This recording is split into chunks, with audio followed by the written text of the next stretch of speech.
and thanks for tuning in to Jewel's Unveiled with Dr. Judith Fletcher, the show that is committed to bringing you the tools needed to equip, empower, and inspire you to achieve the greatest success of your life. Today, joining us is Miss Tamiko Lowry-Pugh. Welcome, Tamiko. Thank you for having me. It is a pleasure to have you on.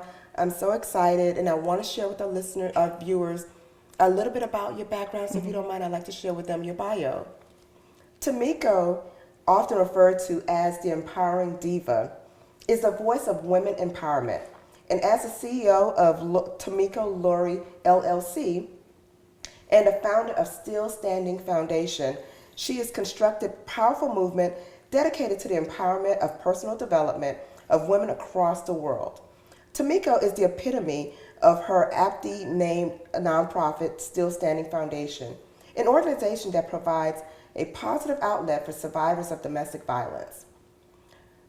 To shed the shame and despair of their struggle while gaining strength and power. She is compassionate, and she's also a mentor and friend, an enthusiastic leader, and a visionary. Welcome, Tamiko. Thank you. Thank you, thank you, thank you.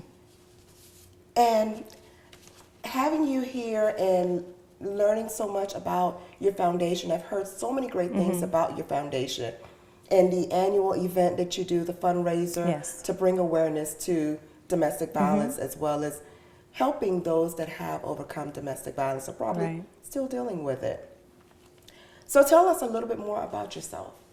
Okay, well, I'm originally from Buffalo, New York. I've been living in Atlanta, Georgia since 1999. Wow. And so my background, we kind of grew up poor. And my mother was a victim of domestic violence, and so was my grandmother. So it was like one of those things that was, we typically call that a generational curse. Yes. And I always said that I would never end up like that, but then lo and behold, I ended up in a marriage that was very abusive, mentally, physically, emotionally abusive. And so being able to overcome that and become a survivor and then really walk in my power, I wanted to make sure that I was helping other women and men, because men go through it too, that are experiencing that. And that's something that I realized so many people fail to realize is domestic violence is not just affecting women. It's not. And how often do you come across men that have shared their story about dealing with domestic violence? You know what? Not that often.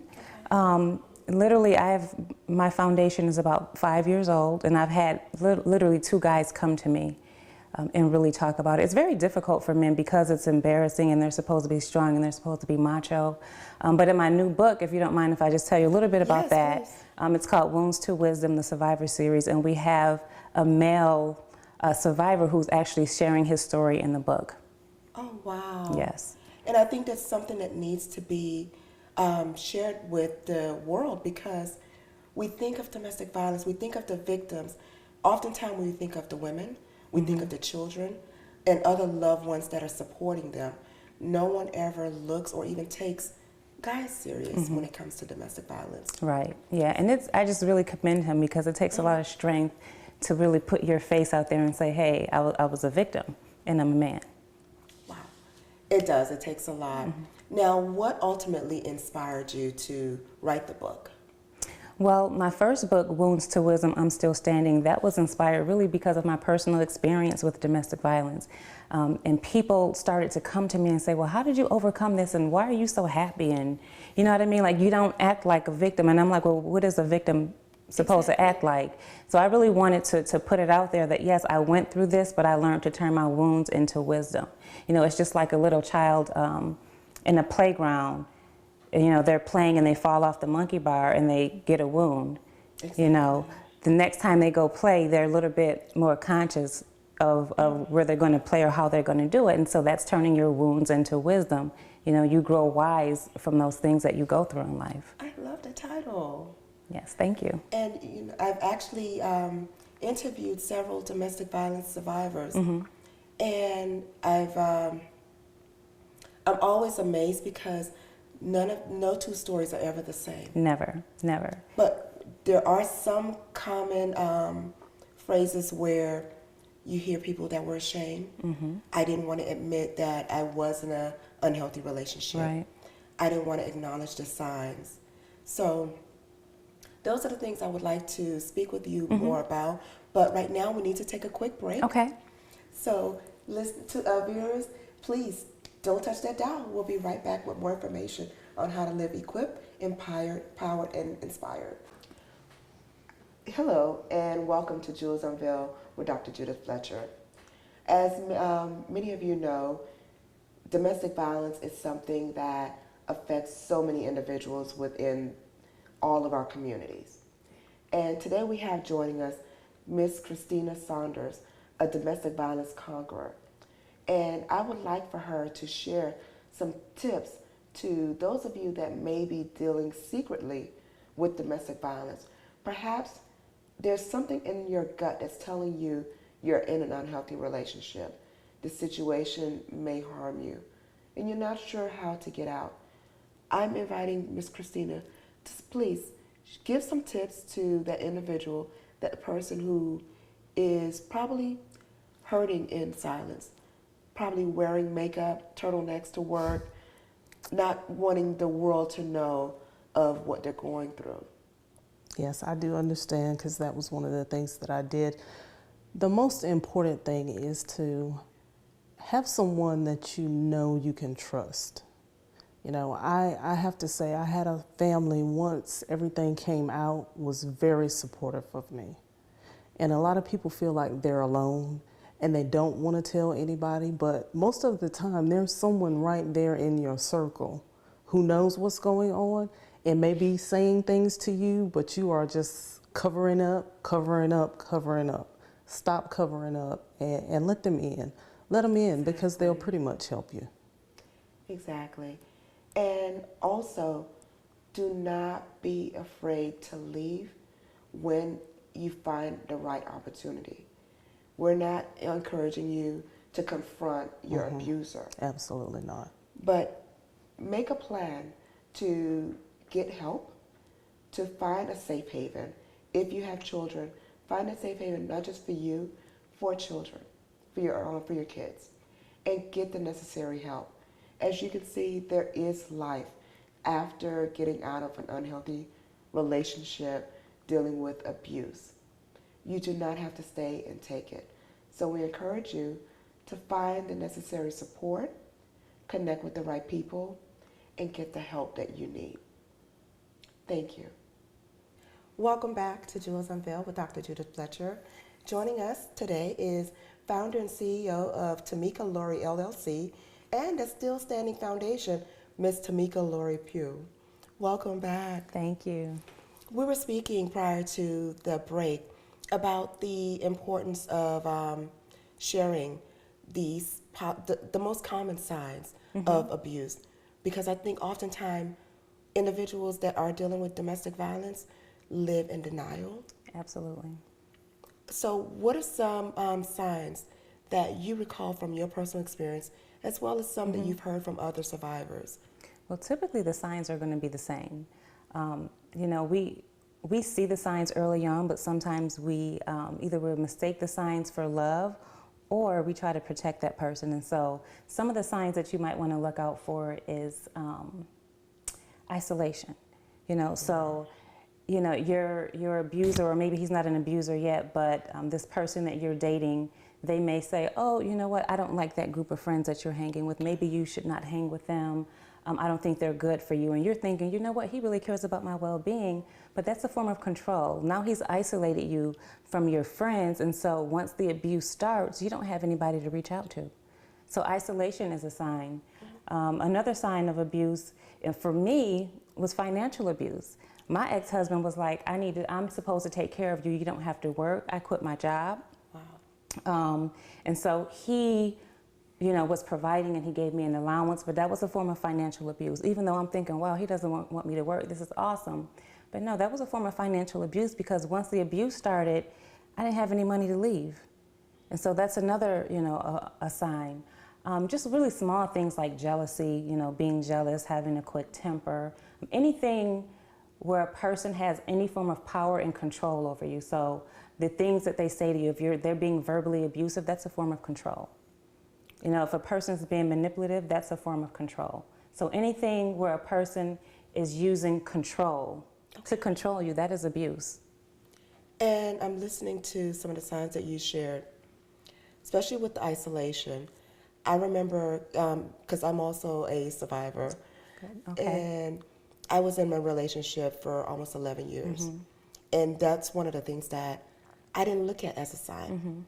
I thought, oh, he's just protective. Yes. He really cares. And so when friends would say, you know what, that doesn't seem healthy, you then start thinking, oh, okay, stop, stop hating. You're just, you guys don't want to see us happy. And then they begin to tell you the same thing. So listening to those signs, listening to you share some tips about those signs, those were signs that I did not realize were signs at the time. Right. It took me a while to finally get out. How long did, and what, actually not even how long, what was your wake-up call? Wow, I had so many. But the biggest wake-up call for me was I was really beginning to get sick, like physically sick. I suffered from migraines, and so because I had migraines all the time, I would take Tylenol, PM, and Goody headache powders, which caused my liver to start to fail because I was taking an abundance of it. My nerves was bad. I would always throw up, and I was on depression medication. Like literally, I was not even, I don't think I was 30, maybe I was, early 30s, but I had all these ailments. Like I had a medicine cabinet full of medicine because this person literally made me physically sick. Like a person could make you sick to the point where you can almost die. When I went to the doctor, they were like, your liver is so ruined, like we're surprised that you're alive right now. And that was because of all the pills that I was taking to cope with the everyday stress that I was dealing with. And so that was a wake-up call because my health was failing. And then, my kids were like, why are you're always sad? You're always, you're just never happy. They didn't really see a lot of the abuse because he even separated me from my children. We had a huge 7-bedroom home, 3 stories, and so they were on the 3rd floor, we were on the 1st floor. But just knowing that they were sad and for them to see me unhappy all the time, that hurt. And I knew it was time to leave. Wow. And what's so unfortunate is many women don't live to that point where they're able to get out with their lives. And for you to get to that point where your medical professional is telling you they're surprised that you were still alive. And for the children to be affected the way, wow, I thank God that you were able to make it out. Absolutely, yes, I'm so thankful. And even more so that you're sharing your story, that you're empowering other women and other people that are dealing with some of the same challenges, helping them to identify those risk factors and warning signs, and helping them to get out. Now, what services, could you tell us a little bit more about Still Standing Foundation? Absolutely. So the Still Standing Foundation, it is a nonprofit organization. We focus on domestic violence awareness and prevention. And one of the things that we do is we empower victims to become survivors. And so just because you feel like you've survived, sometimes you still have a victim mentality. And so one of the things that we do is we provide empowerment programs that help people who have overcome domestic violence to really walk as a true life survivor. And so we have financial empowerment seminars, self-confidence seminars, how to get back in the workplace, freedom through forgiveness. Anything that deals with rebuilding your life after abuse, those are the things that we deal with the Still Standing Foundation. Awesome. I definitely want to get more information about Still Standing Foundation, but before we do, we need to take a quick break. Okay. So to our viewers, please don't touch that dial. We'll be back with more information on how to live equipped, empowered, and inspired. Hello, and welcome to Jules Unveiled with Dr. Judith Fletcher. As many of you know, domestic violence is something that affects so many individuals within all of our communities. And today we have joining us Miss Christina Saunders, a domestic violence conqueror. And I would like for her to share some tips to those of you that may be dealing secretly with domestic violence. Perhaps there's something in your gut that's telling you you're in an unhealthy relationship. The situation may harm you, and you're not sure how to get out. I'm inviting Miss Christina to please give some tips to that individual, that person who is probably hurting in silence, probably wearing makeup, turtlenecks to work, not wanting the world to know of what they're going through. Yes, I do understand, because that was one of the things that I did. The most important thing is to have someone that you know you can trust. You know, I have to say, I had a family once everything came out, was very supportive of me. And a lot of people feel like they're alone and they don't want to tell anybody, but most of the time there's someone right there in your circle who knows what's going on and may be saying things to you, but you are just covering up, covering up, covering up. Stop covering up and let them in. Let them in, because they'll pretty much help you. Exactly. And also, do not be afraid to leave when you find the right opportunity. We're not encouraging you to confront your abuser. Absolutely not. But make a plan to get help, to find a safe haven. If you have children, find a safe haven, not just for you, for children, for your kids, and get the necessary help. As you can see, there is life after getting out of an unhealthy relationship, dealing with abuse. You do not have to stay and take it. So we encourage you to find the necessary support, connect with the right people, and get the help that you need. Thank you. Welcome back to Jewels Unveiled with Dr. Judith Fletcher.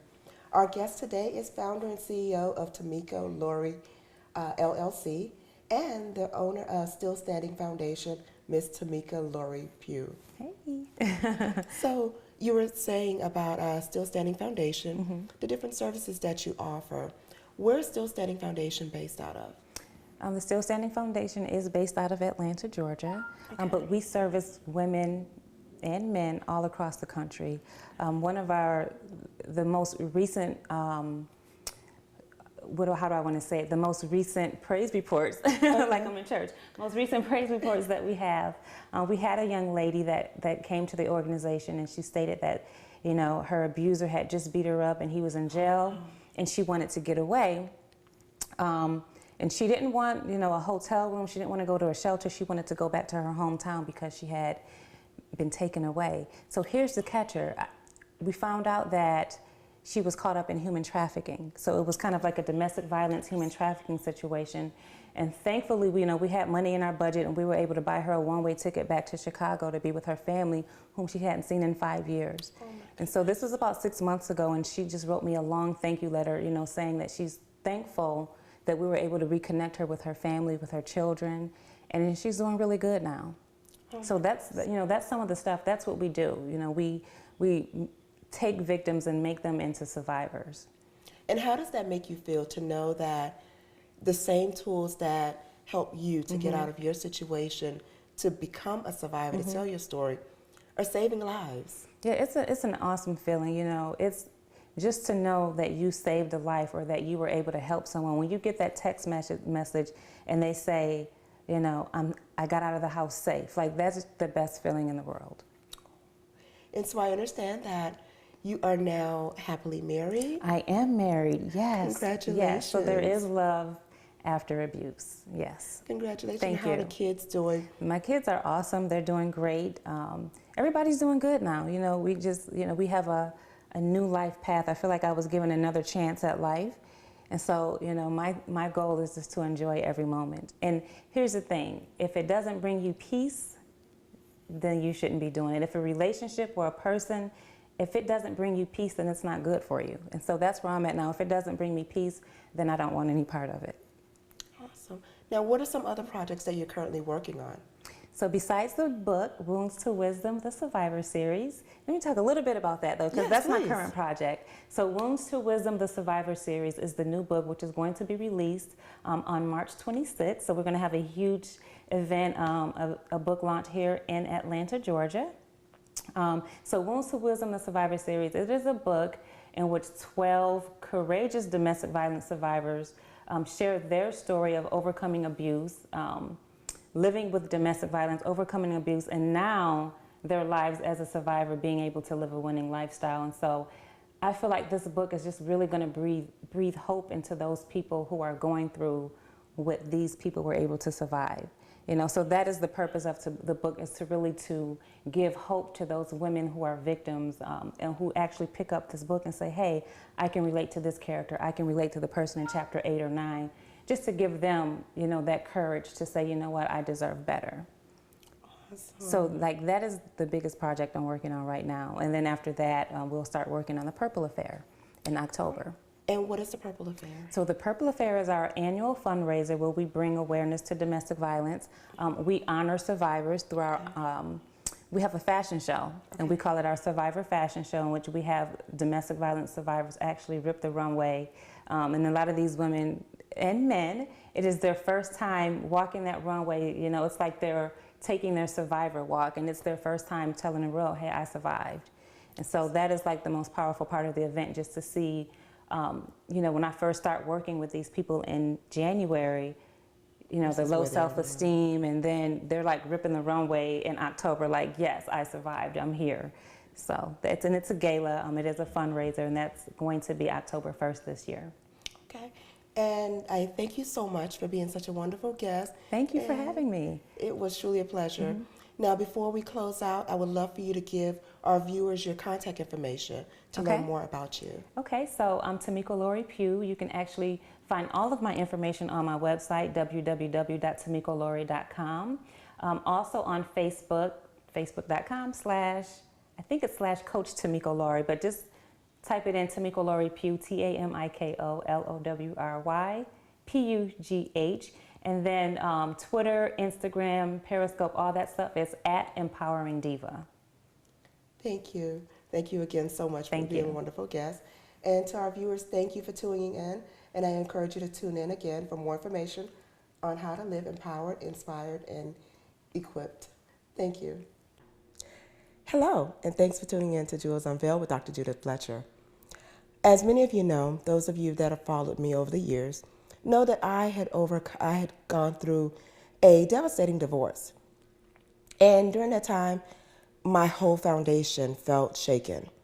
And there were so many changes that was taking place in my life till the point I actually had a nervous breakdown. And so I would like to share a few tips with those of you that are faced with some of the same challenges today. One, I encourage you to remain calm. Face the fact that this is what has happened. It's not the end of the world. The sun will shine. You will find joy again. Process what has happened.